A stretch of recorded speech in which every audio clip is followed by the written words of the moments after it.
They are going to close down more than 40,000 schools, government schools throughout the state.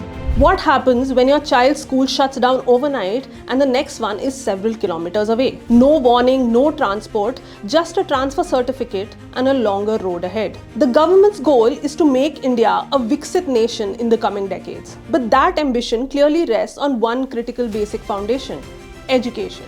And for millions of children, that journey begins with a neighborhood school.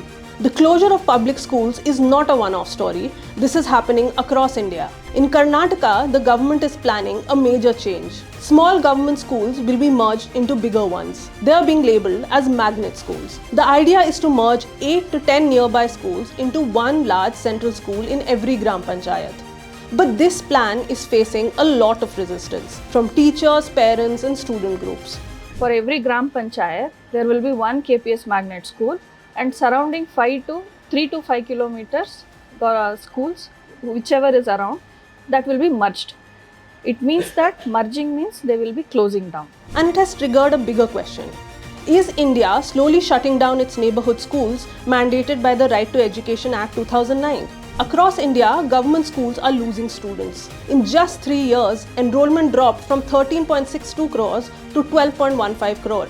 That's a decline of over 10%. At the same time, private schools are growing. They have taken 2,500 crores from Asian Development Bank, and they are totally trying to privatize the education system by closing down this 40,000 government schools. And we are fighting against it by involving guardians, parents, teachers, intellectuals throughout the state. So fewer children are choosing government schools. Today, more than 65,000 government schools have 10 or fewer students. Over 5,000 schools have 0 students, but they still have teachers. This mismatch is what governments are trying to fix. The idea of merging schools started years ago. The government said it was time to bring children and resources together, improve infrastructure and improve learning. The push became stronger after the National Education Policy 2020. Since then, many states have merged thousands of schools. But on the ground, the narrative changes. As in many cases, schools are shut without consulting parents. Children were simply told to move. No support, no transition plan, just given a transfer certificate and told to find another school. And the biggest impact? Distance. Children now travel farther up to 5 kilometers and sometimes even more. Transport is often missing. Government is not providing bus facilities, and they are telling in the future they will give these schools for private agencies. These are very dangerous, sir. So this way we are opposing this KPS magnet schools. And when distance increases, dropouts increase. A study across 5 states found that when schools shut, overall enrollment in villages falls. Children don't shift to private schools, many simply drop out. In Uttar Pradesh, school mergers sparked protests and a court case. Parents said, how is low enrollment in government schools our fault? In Jharkhand, thousands of schools were merged, but protests forced the government to reopen some of them. But the impact is not equal.